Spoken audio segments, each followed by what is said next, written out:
know the feeling. The clock is ticking down. The game is on the line. The roar of the crowd is a deafening mix of hope and fear. This is where legends are born. This is the territory of the clutch. But what does it truly mean to be clutch? Is it just a single iconic shot at the buzzer, or is it something deeper? It's the unwavering nerve under the brightest lights. It's the consistency to deliver when everyone knows the play is for you.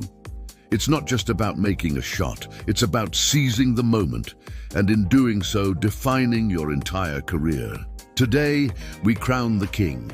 In one corner, the old-school assassin, the trash-talking villain of Madison Square Garden, Reggie Miller.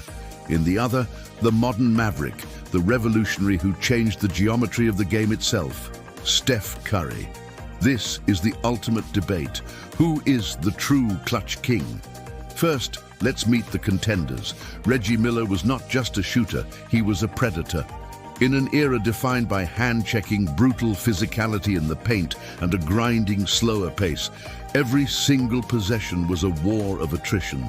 There were fewer chances for heroics, which made each one all the more precious. Reggie thrived in this chaos. His signature moments are the stuff of NBA legend. The 8 points in 9 seconds against the Knicks is perhaps the most stunning individual display of clutch scoring in league history.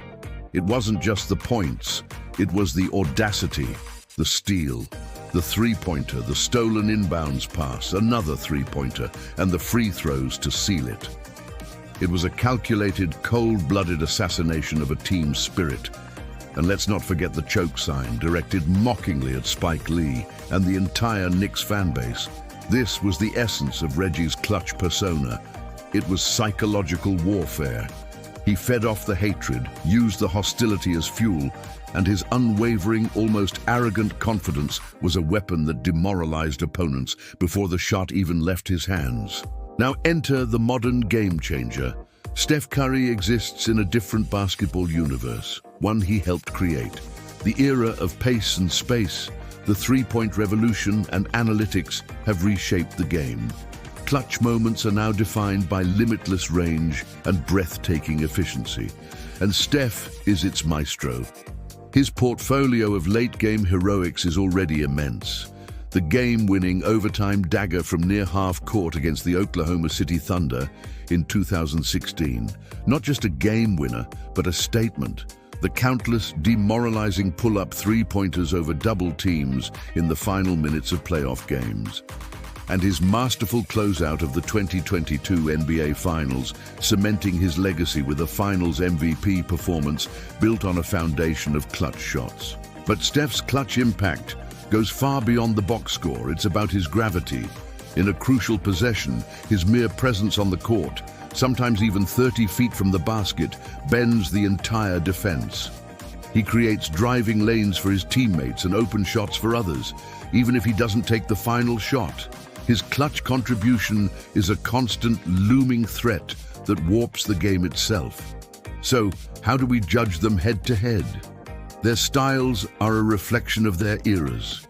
Reggie's clutch profile was built on relentless, almost manic off-ball movement. He would sprint through a forest of screens, often catching and shooting from the mid-range or beyond the arc, with a defender in his face.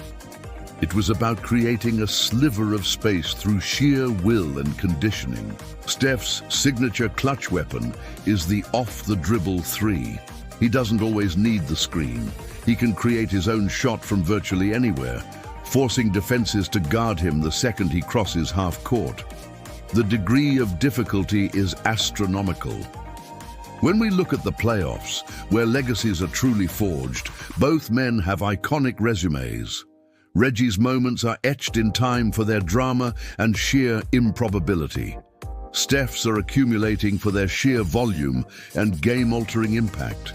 The stats can be passed both ways, but the highlight reels for both are undeniable. And we must consider the intangibles: leadership, emotional control. Reggie was the villain, channeling chaos. Steph is the leader, radiating a calm, joyous confidence that stabilizes his team. Both are incredibly effective, yet completely different approaches to the very same pressure. So who wears the crown? The answer may lie in how you define clutch. If your definition is pure, theatrical, scoring outbursts in the most hostile environments, if it's about iconic singular moments of villainous triumph, then the crown rests on the head of Reggie Miller. But if your definition of clutch has evolved, if it includes not just the final shot, but the entire gravitational pull a player has on a defense in the closing minutes, if it's about consistent, revolutionary shot-making that defies logic and breaks an opponent's spirit through sheer efficiency, then the crown belongs to Steph Curry. Perhaps there is no single king, but two monarchs ruling over different kingdoms, separated by time, but united by that rare, unteachable ability to not just face the moment, but to conquer it. The final verdict is yours. Who is your clutch king? Was it the methodical assassin, Reggie Miller, or the revolutionary artist, Steph Curry? Let us know in the comments below. Debate, discuss, and defend your choice. The argument is part of what makes sports great.